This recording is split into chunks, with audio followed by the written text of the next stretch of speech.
90% लोग नहीं जानते तानाशाह एडोल्फ हिटलर की ये सच्चाई। इतिहास का एक ऐसा तानाशाह जिसका नाम सुनकर इतिहास के पन्ने भी फड़फड़ाने लगते हैं। एक ऐसा शख्स जिसके ऊपर 5 करोड़ लोगों की मौत का इल्जाम है। ये बंदा इतना सनकी था कि इसने दूसरा विश्व युद्ध करवा डाला। जी हाँ, आप बिल्कुल सही समझे, हम हिटलर की बात कर रहे हैं, जिसे इतिहास का सबसे क्रूर तानाशाह कहा जाता है। लेकिन छोटी मूंछ और गुस्सैल चेहरे के साथ साथ एडोल्फ हिटलर की जिंदगी की बहुत सी ऐसी सच्चाइयां हैं जिसे सुनकर आपके पैरों तले जमीन खिसक जाएगी। पूरी दुनिया पर राज करने का सपना देखने वाले शख्स के साथ ऐसा क्या हुआ कि उसे एक बंकर में शादी करनी पड़ी और फिर उसे आत्महत्या भी करनी पड़ गई। जर्मनी के तानाशाह एडोल्फ हिटलर का जन्म ऑस्ट्रिया में हुआ था और आगे चलकर हिटलर जर्मनी का प्रधानमंत्री बना। दोस्तों, ये सब शुरू होता है पहले विश्व युद्ध में, जहां उस वक्त अलग अलग देश अपने अपने गुट बनाकर एक दूसरे से कुत्ते बिल्लियों की तरह लड़ाई कर रहे थे। करीब 4 साल चलने वाला ये पहला विश्व युद्ध जर्मनी की पूरी हालत खराब कर चुका था। इस युद्ध में हारने की वजह से जर्मनी का बहुत नुकसान हुआ था और उसी युद्ध में हिटलर एक सिपाही की तरह लड़ा था, पर युद्ध हारने के बाद जर्मनी को सरेंडर करना पड़ा। इस कंडीशन में जर्मनी के साथ दूसरे हारने वाले देशों पर ब्रिटेन, फ्रांस और बाकी जीतने वाले देशों ने कई तरह के प्रतिबंध लगाए, जिसके चलते जर्मनी की हालत और ज्यादा खस्ता हो गई। लोगों को भुखमरी, गरीबी, बेरोजगारी जैसी समस्याएं आए दिन देखनी पड़ रही थी। पूरा जर्मनी तबाह हो रहा था। वहीं दूसरी तरफ यहाँ शासन करने वाले शासक लोगों की चिंता छोड़कर बचे कुछ दौलत से ऐशो आराम भरी जिंदगी जी रहे थे, जिससे जर्मनी के लोग और ज्यादा ताव में आ गए। उसी समय जर्मनी में बहुत बड़ी संख्या में यहूदी लोग रहा करते थे, क्योंकि उस समय तक यहूदियों के लिए कोई देश नहीं था, जिसके कारण जर्मनी के लोगों को लगने लगा कि जर्मनी की हार यहूदियों की वजह से हुई है। यहीं पर हिटलर को समझ में आ गया था कि कैसे उसे अपना खेल रचना है। सरकार से गुस्साए लोगों को मिलाकर हिटलर ने अपनी एक पार्टी बनाई, जिसमें उसने लोगों के सामने अपनी सोच रखी। हिटलर की पार्टी को नाजी पार्टी के नाम से जाना गया और इस पार्टी की सोच में नाजीवाद शामिल हुआ। हिटलर ने लोगों के दिमाग में यह बात अच्छी तरह से फिट कर दी कि जर्मन दुनिया में सबसे बेहतर है, इसलिए उन्हें दुनिया में राज करने का पूरा हक है। अपने लीडर के मुंह से इस तरह की बातें सुनकर लोगों के अंदर और ज्यादा जोश और उत्साह देखने को मिला और देखते देखते कई सारे लोग हिटलर के समर्थन में आकर खड़े हो गए। ये बात साल 1933 की है, जब जर्मनी में चुनाव हुए और चुनाव में हिटलर और उसकी नाजी पार्टी को एक बहुत बड़ी संख्या में जीत मिली, जिसके बाद हिटलर जर्मनी का चांसलर बन गया। इसके बाद हिटलर ने वहां की संसद को बर्खास्त कर दिया और सारी पावर अपने हाथों में ले ली। यहाँ तक कि हिटलर ने अपने आप को जर्मनी का सर्वोच्च न्यायाधीश भी घोषित कर दिया। हिटलर का ये मानना था कि पहले विश्व युद्ध में जर्मनी की हार पोलैंड की वजह से हुई थी, जिस वजह से हिटलर दूसरे देशों के साथ युद्ध करके उन पर कब्जा करने की रणनीति बनाने लगा। पर दोस्तों, इस तरह की सोच केवल हिटलर की नहीं, बल्कि इटली के तानाशाह मुसोलिनी की भी थी और जापान भी इन्हीं लोगों की तरह सोचता था। इन तीनों देशों ने आपस में गुट बना लिया। अब हर देश खौफ में था कि कहीं कोई उस पर हमला न कर दे, इसलिए अमेरिका, ब्रिटेन और फ्रांस ने मिलकर अपना एक गुट बनाया, जिनके साथ सोवियत संघ भी मिल गया। और इसी तरह दूसरे विश्व युद्ध के दौरान पूरी दुनिया 2 हिस्सों में बट गई। जब 1 सितंबर 1939 को जर्मनी ने पोलैंड पर अचानक से हमला कर दिया, तो दूसरे विश्व युद्ध का वहीं से आगाज हो गया था। असल में पोलैंड की इंग्लैंड के साथ एक ऐसी संधि थी जिसके तहत मुश्किल परिस्थितियों में इंग्लैंड को पोलैंड का साथ देना था।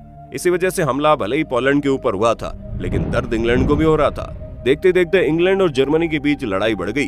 तभी फ्रांस भी इस लड़ाई में कूद पड़ा, पर तब तक जर्मनी पोलैंड पर कब्जा कर चुका था। इस घटना के बाद ही हालात बदल गए, जिसके बाद 9 अप्रैल 1940 को जर्मनी ने नॉर्वे और डेनमार्क पर हमला कर दिया। इन दोनों देशों पर कब्जा करने के बाद जर्मनी आगे बढ़ने लगा और उसने फ्रांस को अपनी चपेट में लेने की कोशिश की। हिटलर की खौफनाक आर्मी को देखकर फ्रांस को भी हिटलर के सामने सिर झुकाना पड़ा। फ्रांस को जीतने के बाद हिटलर ने सीधे सीधे इंग्लैंड पर हमला बोल दिया। जर्मन फाइटर एयरक्राफ्ट्स इंग्लैंड पर लगातार हमला कर रहे थे, लेकिन इंग्लैंड भी हार मानने वाला तो था नहीं और इस लड़ाई में इंग्लैंड का पल्ला भारी पड़ जाता है और हिटलर को मुंह की खानी पड़ती है। ये पहली बार था जब हिटलर ने हार का स्वाद चखा, लेकिन हिटलर रुका नहीं और उसने रशिया पर हमला बोल दिया और उसके एक बड़े हिस्से पर अपना कब्जा जमा लिया। उस समय रशिया इस हमले के लिए बिल्कुल भी तैयार नहीं था, लेकिन जब रशिया की फौज इकट्ठा हुई तो उनके सामने जर्मन सेना 2 दिन में टिक नहीं पाई। यहाँ पर हिटलर को लगातार 2 बार हार का सामना पड़ गया था।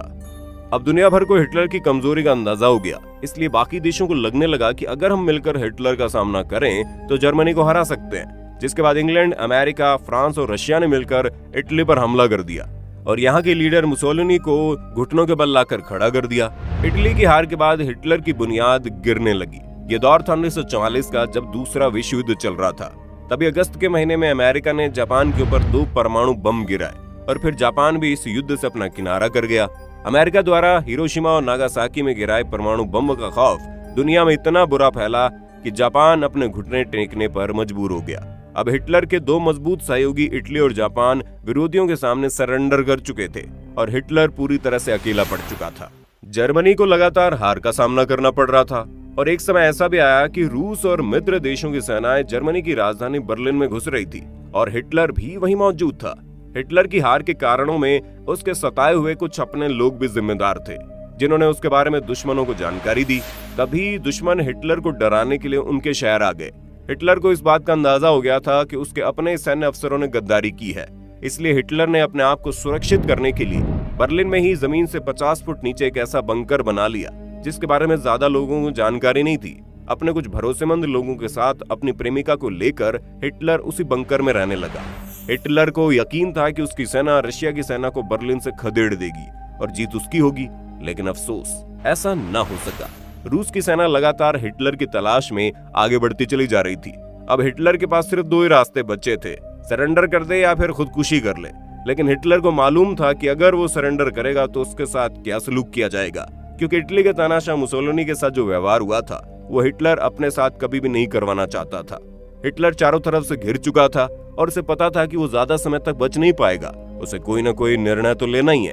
29 अप्रैल 1945 को हिटलर अपनी गर्लफ्रेंड को प्रपोज करता है और कहता है, मैं तुमसे शादी करना चाहता हूँ। हिटलर की गर्लफ्रेंड शादी के लिए तैयार हो जाती है, लेकिन शादी कराने के लिए प्रीस्ट की जरूरत है। रूस से कहर से पूरा शहर खंडर बन चुका था। फिर भी हिटलर के भरोसेमंद सैनिक जाकर प्रीस्ट को लेकर आते हैं, पर जब प्रीस्ट को बताया जाता है कि उसे शादी करानी है तो वे बोल देता है कि वो मैरिज सर्टिफिकेट लाना तो भूल ही गया। उसके बाद फिर से मुश्किल हालात में अपने लोगों को मैरिज सर्टिफिकेट लेने के लिए घर भेजता है और उस टाइम बर्लिन के ऊपर हवाई हमले हो रहे थे। रूसी सैनिक हिटलर की तलाश में लगे हुए थे।